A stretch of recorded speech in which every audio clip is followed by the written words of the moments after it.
The morning they sold her future, the candles had not yet been lit in the breakfast room at Ashvale. It was the third week of November, and the frost had come early that year, silvering the gravel walk and stiffening the last of the chrysanthemums against the garden wall. Cecily Hartwell stood at the top of the stairs and listened to the voices below. Her stepfather's voice, low and oiled with the particular smoothness he reserved for creditors, and another voice, deeper and level as still water, that she did not know. She had been awake since 5, as she had been awake since 5 every morning since her mother's death, because the household did not manage itself and there was no one else to see that it did. She descended 3 steps and stopped. "Miss Hartwell," said the stranger's voice, "has no knowledge of this arrangement." "She will adjust," said her stepfather. "She is a practical girl, and the debt is due by quarter day." There was a silence. £4,000, the voice said, and she felt the number in her chest like a stone dropped into shallow water. She did not go the rest of the way down. She turned, went back to her room, and dressed herself without ringing for Bessie, because Bessie had enough to do, and because Cecily Hartwell had been adjusting to things for years. She put on the gray wool gown that was warm enough for the cold rooms, and plain enough that no one would waste a second glance on her. She pinned her hair, without looking at it. She breathed in and breathed out, and picked up the small miniature of her mother from the table beside her bed, the one with the cracked clasp that she had never had repaired, and held it for exactly the time it took to breathe in and out once more. Then she put it in her pocket and went downstairs to meet the man who had apparently purchased her. To the county she was just the Hartwell girl, the daughter of a clergyman who had married above himself, whose mother's money had evaporated with the second marriage, whose stepfather's gambling had done the rest. She was 22, which was past the age at which she should have been launched, and she had not been launched, and everyone who attended the Christmas assemblies at Netherby Hall understood that the Hartwell girl was an obligation the neighborhood would quietly arrange not to bear. She had been invited to things. Once. That had been 2 years ago when her mother was still alive, and the fiction of the Hartwell finances was still maintainable. She was rarely invited now. The man in the breakfast room was not what she had expected. She had expected someone old, someone with a debtor's lean look, someone who would inspect her the way a man inspects livestock at a country fair. What she found instead was a man of perhaps 35, standing at the window with his back to the door watching the frost on the garden. He wore a dark coat that fitted without ceremony. His hair was dark, and his shoulders were still and his hands were clasped behind his back. He did not turn when she entered. Her stepfather said, "Ah, Miss Hartwell. Come and be introduced to Lord Sinclair, Viscount Ravenscroft." The man turned then. His face was not warm. It was the kind of face that had been handsome once and had grown more severe with the years. Jaw-set gray eyes, holding something at a careful remove. He looked at her in the way she had grown accustomed to being looked at in the last 2 years, which was to say he appeared to be calculating something she had not been told was being calculated. "Miss Hartwell," he said. "My lord," she said. Then her stepfather, with a cheerful brutality that had characterized their 5 years together, explained the terms. Her mother had left a proportion of her estate tied to a debt. Her first husband had never quite managed to settle. £4,000 held in security by the house at Ashvale, which would revert to the creditor's estate on the quarter day, unless satisfaction was made. Lord Sinclair's family held the debt. The arrangement proposed was that Miss Hartwell would accompany the Viscount's household to his estate at Cresswell Park for the winter season, as a companion and assistant to his young ward, Miss Louisa, aged 7, whose previous governess had left in September. In exchange, the debt would be deferred for a period of 12 months, during which time an arrangement of a more permanent nature might or might not be arrived at, depending on how the winter unfolded. "You mean," Cecily said carefully, "that I am to be a governess, a companion," her stepfather said. "There is a distinction." She looked at Lord Sinclair. His expression did not change. "I am," she said, "proficient in French, Latin, watercolor, pianoforte, and the management of a household with insufficient staff and no housekeeper. I presume those are the qualifications being evaluated." Among others, Lord Sinclair said, and his voice was precisely as level as it had been through the ceiling. She thought of the miniature in her pocket. She thought of Bessie, who was 63 and had nowhere to go if Ashvale went to the creditors. She thought of the chrysanthemums already stiffened by the frost, and how by spring they would either have come back or would not. And there was very little she could do about either outcome. "Very well," she said. She left in the carriage at 9 o'clock the following morning, with one trunk and a hat box, and the miniature of her mother in her pocket. If you have ever wondered what it costs a person to carry themselves with dignity, when the world has just been explained to them as a ledger entry, pause with her for a moment. She deserves the pause. Cresswell Park was not what she had expected either. She had expected grandeur held at an unfriendly distance, the kind of great house that communicates its displeasure by sheer scale. What she found was a house that was large and cold and not unkind. Exactly, though it was not welcoming. The housekeeper, Mrs. Barlow, was a stout woman of 60 with a face like good bread, solid and plain and nourishing, and she took Cecily's trunk without ceremony and showed her to a room on the second floor that had a window overlooking the garden and a fireplace that drew properly. The ward, Louisa, appeared in the doorway, approximately 6 minutes after Mrs. Barlow had left. She was small and dark-haired, and her face was a miniature of her guardian's, which was interesting, since Lord Sinclair had told her nothing of the child's parentage. She stood in the doorway with her hands behind her back, in the unconscious imitation of him that a child performs when they have been watching someone very carefully for a long time. "You are the new companion," Louisa said. "I am." "My last companion left because she was frightened of Uncle Gideon." Cecily considered this. "I am not easily frightened," she said. Louisa looked at her for a long moment, with gray eyes that were assessing in a way the girl probably did not know was assessing. She had been assessing strangers for some time. One could see. She had learned that strangers who came to Cresswell Park either understood the house or did not, and those who did not tended to leave. "Can you play the pianoforte?" Louisa said. "Very well. Can you do French?"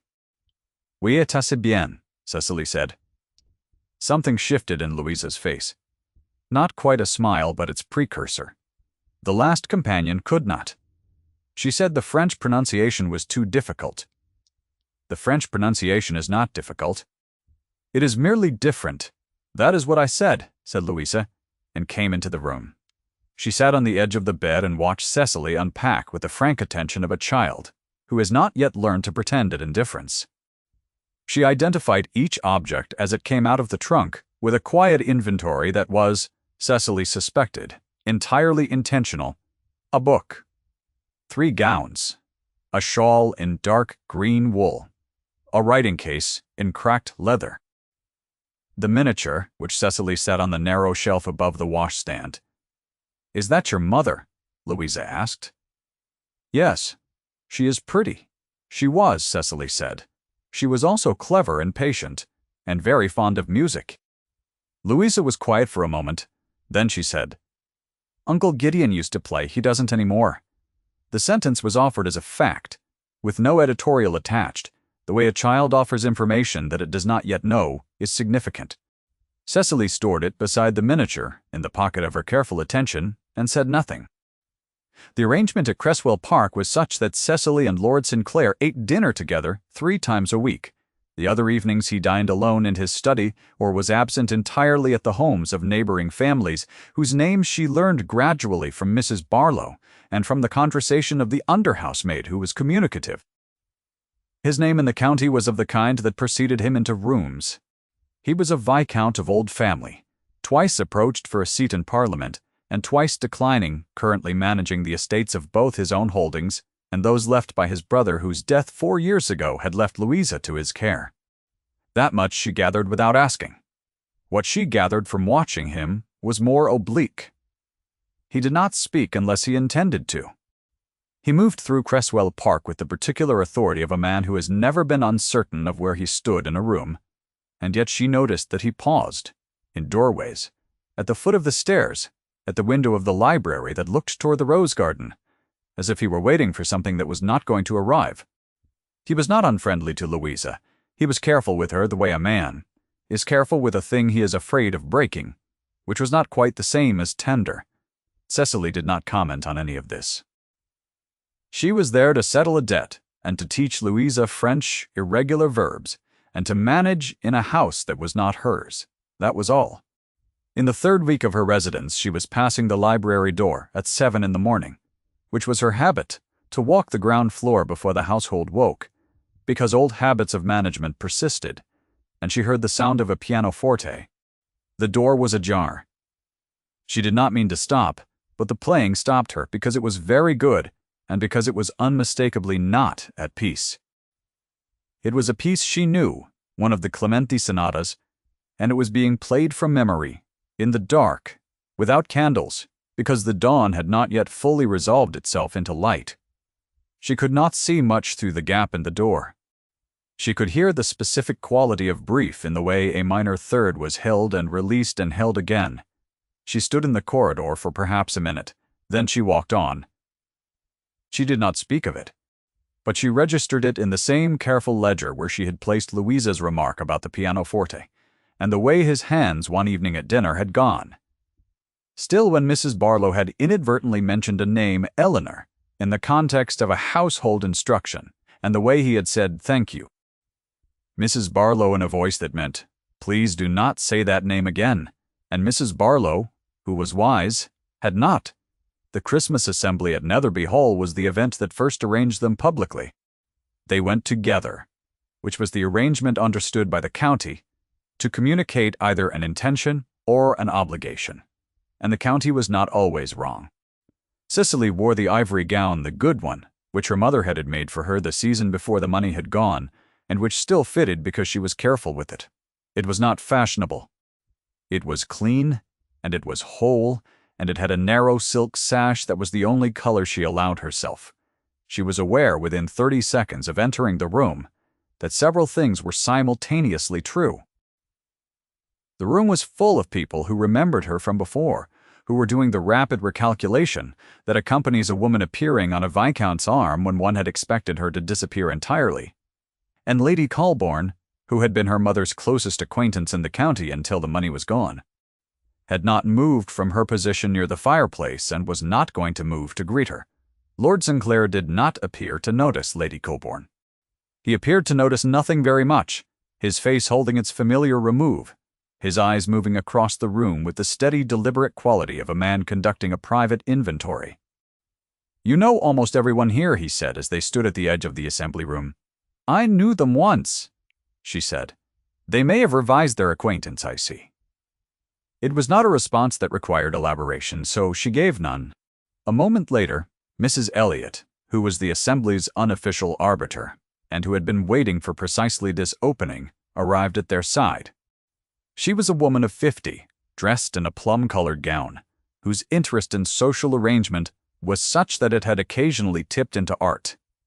My lord, she said, what a pleasure. And Miss Hartwell. There was a pause, in which the weight of a social calculation was very briefly visible. You are staying at Cresswell, I collect. I am companion to Miss Louisa, Cecily said. Ah, said Mrs. Elliot, and her face arranged itself into a particular species of kindness that was not quite kind. How very fortunate for the child. She has needed a steadying influence, I think. After what happened. She said it as though Cecily would know what happened. Cecily did not know what happened, but she had learned that the appropriate response to this kind of gap was stillness, not inquiry. What she did not register, because her attention was correctly placed on Mrs. Elliot, was that Lord Sinclair had turned slightly toward her at the phrase, steadying influence, a turn that was barely perceptible and was not remarked upon by anyone else in the room. It was December before she understood what she was doing to herself. The understanding arrived in the library on a Tuesday afternoon when the snow had come down heavily and Louisa was occupied with a watercolor that Cecily had set her, and the whole of Cresswell Park had gone quiet around them. She was reading by the south window when she heard his step in the corridor and registered it, the specific rhythm of his step, deliberate and measured, and without hurry, before he entered, and her body knew it was him before she turned her head, and she turned her head without meaning to, and found him in the doorway with a book in his hand. "I did not know you were in here," he said. "I beg your pardon. I will go." "Stay where you are," he said. "There is room enough." She stayed.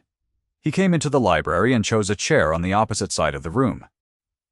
They read in silence for the better part of an hour. The snow continued. The fire settled. Somewhere in the second half of the hour, she became aware of two things almost simultaneously.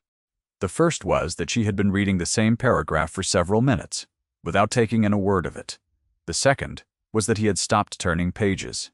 She did not look up.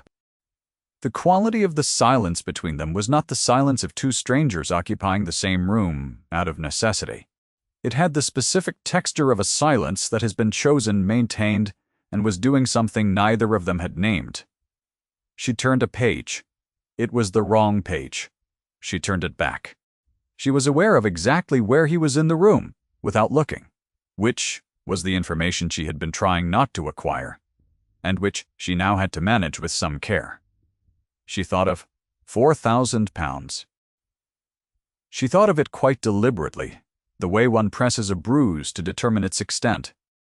She said at last because the silence had reached the kind of density that required acknowledgement.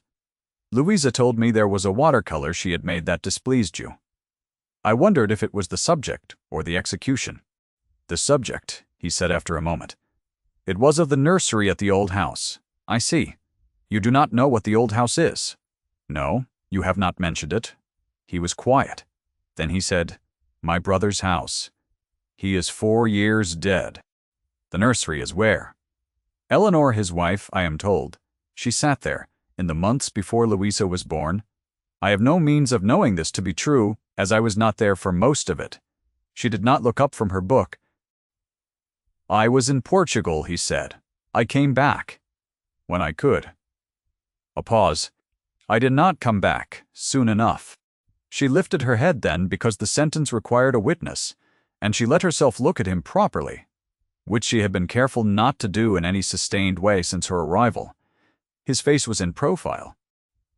He was looking at the fire, and the fire was doing what fires do to a face in the dark, which was to show it plainly. "Lord Sinclair," she said quietly. "I think that is a thing a great many people would say, if they were honest." He looked at her. "It does not make it smaller," she said. "I only mean that the men who could say it without flinching are fewer than the men who can say it at all." He said nothing. After a moment, he looked back at the fire. She looked back at her book. The snow continued. She held her mother's miniature in her pocket with 2 fingers and did not say anything more. The county gathered at Lady Colburn's winter card party on the 15th of December, and it was there that Cecily first encountered Miss Felicity Drummond. Miss Drummond was 20, blonde, and possessed of a father, who was both a baronet and solvent, which in the economy of a county winter assembly constituted something very close to perfection. She arrived with her mother and her younger sister, and she arrived with the specific quality of assurance that belongs to a young woman who has been told from infancy that the world is arranged correctly and that she occupies her correct position within it. She was pretty, and she was not unkind, exactly, but she wore her prettiness, the way one wears an heirloom, with the understanding that it had always been hers. Lady Colborne had arranged the evening with obvious intent. Lord Sinclair was placed at Miss Drummond's left at supper. Cecily was placed at the far end of the table between a retired colonel with a significant hearing difficulty and a young curate who was nervous about everything. She ate her soup and observed the table and registered what she observed, and permitted herself no feeling about it, which was a discipline she had been practicing since the age of 15 and had not yet perfected. "The Hartwell girl," said a voice to her left, and she recognized it as Mrs. Elliot speaking to someone she could not quite see. "Poor thing. I understand Lord Ravenscroft took her on out of obligation rather than preference. The family debt, you know, a rather sad arrangement." She held her spoon very still. "She has good manners," said the voice she could not see. One must grant her that. Good manners and good sense, Mrs. Elliot said, are the consolations of the woman with no other resources. One hopes she understands her position. Miss Drummond is very much the sort that Lord Ravenscroft's family would approve. The Hartwell girl ought really to be sensible about it. There was a brief pause. She heard the clink of a spoon against china. The family debt was quite considerable, I collect, the other voice said. £4,000, Mrs. Elliot said, with the particular relish of a woman for whom a figure of that size is not personally significant. One understands the arrangement entirely. He is a man of conscience, whatever else one might say. He could not simply allow the estate to go to the creditors while the daughter stood watching. She thought, I am the daughter, I stood watching. And I am also sitting 3 feet from this conversation, and none of you have considered that. She did not say any of this. She set her spoon down and turned to the curate on her right and said something pleasant about the weather, and he was sufficiently nervous about everything that he was grateful for the opening, and spoke quite at length about the condition of the lanes, which required nothing from her beyond a small portion of her attention. At the other end of the table, Lord Sinclair was listening to Miss Drummond describe the assembly at Bath. His face held its remove.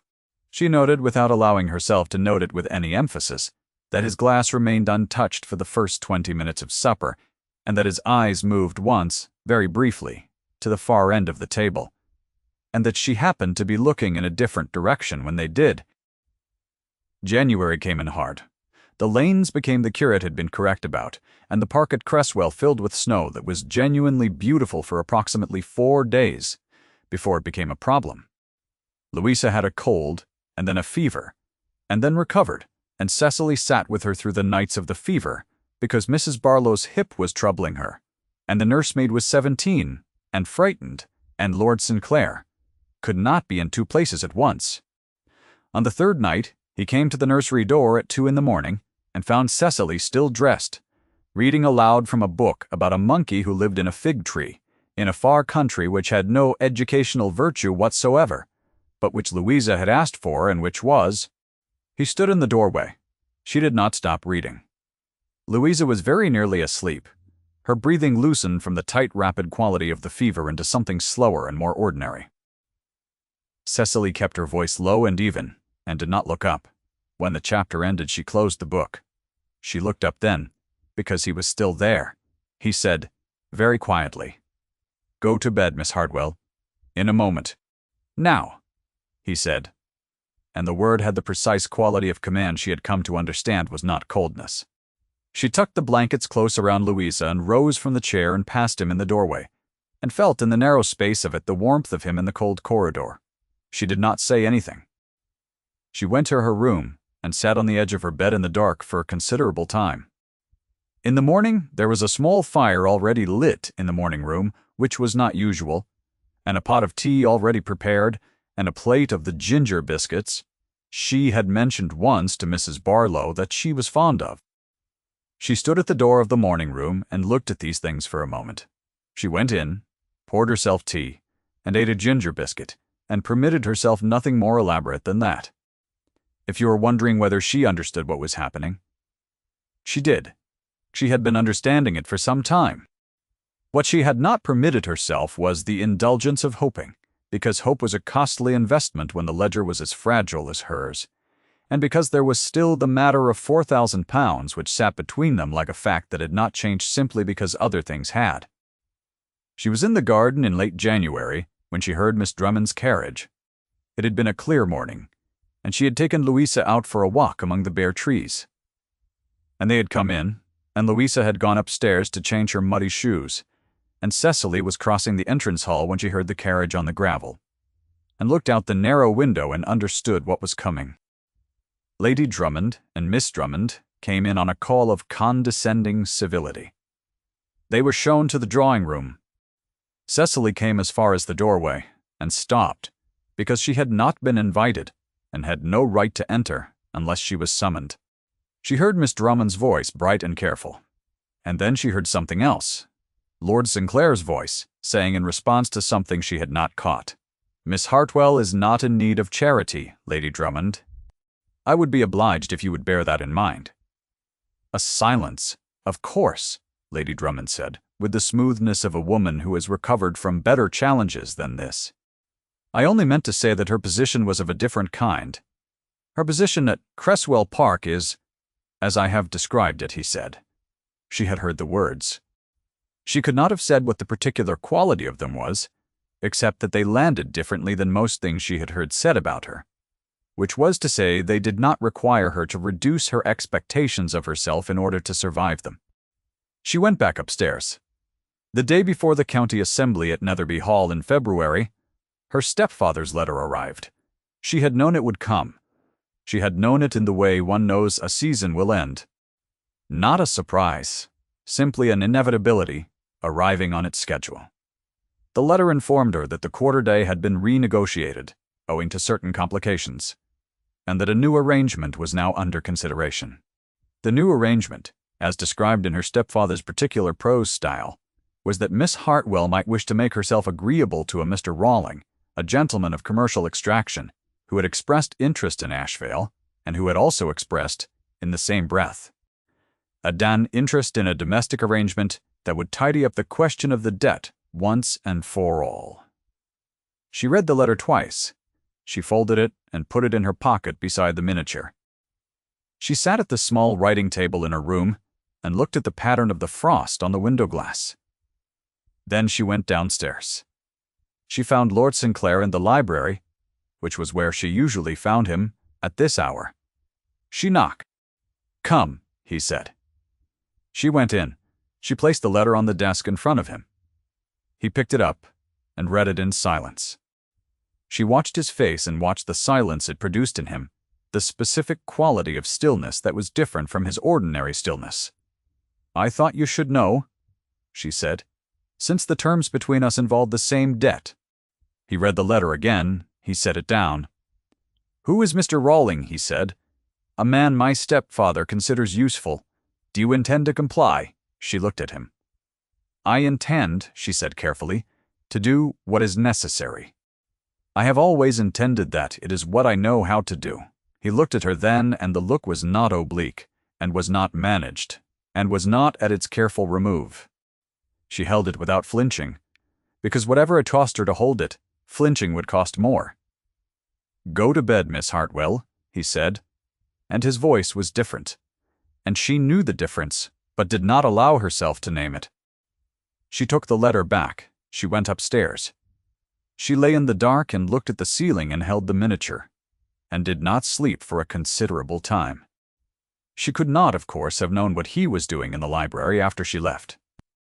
She could only know what Mrs. Barlow told her. The next morning, with the careful lateral manner of a woman who is communicating something she has not been instructed to communicate, namely, that Lord Sinclair had sent an express to his solicitor in London. The Netherby Hall Assembly of February was not what she had anticipated, and was not what the county had anticipated either. Lord Sinclair came for her himself, which was unusual, as he had always sent the carriage and met her at the assembly room door, and he was waiting at the bottom of the stairs when she descended, and something about his posture in the entrance hall was different from every other time she had seen him standing in a room. Not rigid, exactly. More the quality of a man who has determined something and intends to see it through. She wore the ivory gown again. She had no other choice, and had made her peace with that. He offered his arm. She took it. "Miss Hartwell," he said. "My lord, I would like to speak with you before we go in." She stopped. They were on the steps of Netherby Hall, with the light of the assembly room spilling through the open doors, and a light snow falling that had not been falling when they left Cresswell Park, and which was coming down now in the particular way that snow sometimes came down at the beginning of something, quietly and without announcement. "The debt," he said, "is discharged." She was quiet for a moment. "I directed my solicitor last night," he said. "The papers will be drawn, and Ashvale will be clear of encumbrance by the end of the month. Your stepfather's letter will require a response which I have taken the liberty of preparing, to the effect that the agreement between our families has been settled, and Miss Hartwell's obligation under it has concluded." She looked at him. The snow was coming down on his dark coat and did not appear to trouble him. "You have discharged my debt," she said, and the words were strange in her mouth because they meant several things at once. "I have discharged the claim my family held," he said. "That is different." She waited. He said after a moment, "The arrangement under which you came to Cresswell Park was not one I devised, and was not one I would have chosen. I regret that it was the means by which we were introduced, since I find I cannot reconcile the terms of it with my present views on the matter." She heard a burst of laughter from inside the assembly room. She heard the orchestra beginning its first set. She heard the snow falling. "I should like," he said, "if you were to remain at Cresswell Park not under the arrangement as it was, under an arrangement of a different kind. I should like that." He stopped. "I am not experienced at this," he said, and there was something in his voice that was not his ordinary levelness. "Eleanor and I were friends since childhood, and we neither of us required the ordinary sequence. I find I am required to manage it this time, and I am managing it badly." "You are managing it precisely well enough," she said. He looked at her. "Cecily," he said, which was the first time, and her own name in his mouth had the quality of something that had been held a long time and set down. "Yes," she said. It was not an elegant word. It was not a complete sentence. It contained, however, everything she had decided to say, and he appeared to understand it fully. They went in. The assembly room at Netherby Hall was full, as it always was in February, with the whole of the county gathered as if by agreement to see what the winter had done to everyone. The room turned when they entered because rooms do that when a viscount comes in, and because the particular manner of their entry was not the manner in which they had entered every previous event that season. Mrs. Elliot was standing near the punch bowl. She saw them, and said something to the woman beside her. Lady Colborne was near the fireplace. She saw them, and stopped speaking. Mid-sentence, Miss Drummond was on the arm of a young cavalry officer and appeared, upon reflection, entirely unbothered, which was the outcome that best suited everyone. Lord Sinclair walked to the center of the room. Cecily walked beside him. He did not release her arm. Mr. Rawling was there. She recognized him from her stepfather's description, a broad man of 50 with a prosperous coat. He came forward, and Lord Sinclair said without raising his voice, "Mr. Rawling, I understand you had an interest in Ashvale. The house is no longer encumbered and is not available. I would be obliged if you would convey that to Mr. Hartwell at your next meeting." Mr. Rawling looked at him. He looked at Cecily. He looked back at the Viscount, who was the kind of man in whose presence it was impractical to sustain a counter-argument, and said, "I see," and withdrew. Mrs. Elliot said, very clearly, not quite to anyone in particular, "Well?" Lord Sinclair did not look at Mrs. Elliot, he looked at Cecily. He said in a voice quiet enough to be private, and steady enough to be heard by the 3 or 4 people nearest them, "Miss Hartwell has managed my household, kept my ward from illness, and told me more than once what I needed to hear rather than what I wished to hear. I intend to marry her before Easter. I thought it best to say so publicly, as we are all apparently gathered." It was 12 words, very nearly. It was also, in the only arithmetic that mattered, enough. The room was silent for exactly the time it took the orchestra to complete a phrase and begin the next. She did not cry. She would not. Her eyes went very bright, and that was all, and she held it there, and breathed in and breathed out, and looked at him, standing in the middle of the room where he had placed himself, in front of everyone who had ever rendered a verdict on her. He was looking at her the way he had looked at her in the library, in the dark, with no distance between them at all. Then Mrs. Barlow, who had it later emerged, been brought by the Cresswell house carriage, as if she had known, because she was Mrs. Barlow, and she began to clap, which was not exactly usual for an assembly at Netherby Hall, but which produced, as small, correct things often do, an answering ripple across the room. The colonel near the punch bowl joined it. Though he had missed the declaration and was not entirely sure what he was clapping for, the young curate clapped with evident relief. 2 of the ladies near the window exchanged a glance, and then a nod, and then something that was nearly a smile. Lady Colborne's fan stilled. Mrs. Elliot said something that nobody quite caught, and nobody quite needed to. Cecily stood in the middle of the assembly room and felt the room reorganize itself around her, which was not a feeling she had words for, and did not try to find them. She looked at Gideon, which was what she had begun to call him in her mind, and had not yet said aloud, and he was looking at her with his face in full light for the first time, the remove entirely gone from it. She thought of her mother's miniature, which was in her pocket. She thought of it, and felt, for the first time in 2 years, that it was not a weight she was carrying, but a thing she was keeping safe, which was different. They danced the next 2 sets. She was not especially accomplished at dancing. He was worse. Neither of them mentioned it. It was snowing properly when they returned to Cresswell Park, the kind of snow that settles into the edges of the drive and rounds the tops of the gate posts and makes the world briefly smaller and quieter. Louisa had been permitted to wait up, and was asleep on the window seat, in the entrance hall with her cheek on her hand and Mrs. Barlow's shawl around her shoulders. Lord Sinclair, that is to say Gideon, looked at his ward for a moment. He looked at Cecily. He picked up the child very carefully and carried her upstairs without waking her. Cecily followed with the shawl. In the nursery, she tucked the blankets around Louisa and straightened. He was at the door watching. The candle on the table was nearly burned through, the flame doing its final good work. She took the miniature from her pocket. She held it for a moment, and then she set it on the narrow shelf beside Louisa's bed, beside the small wooden horse, and the watercolor brush, and the book about the monkey in the fig tree. It was not a gesture she could have explained. Precisely, it was the gesture a woman makes when she has arrived at a place and knows it and does not need to perform it. She turned. He was still in the doorway. She went to him. He offered his hand in the narrow dark of the nursery door, and she took it. And they stood there for a moment in the particular warmth of a house where the fire has been kept and the child is sleeping, and the snow is coming down outside, and there is nothing, for a moment, that requires management. The candle went out. The snow continued. She was still there in the morning. Thank you for staying until the end. If Cecily's quiet persistence moved you, leave a word below.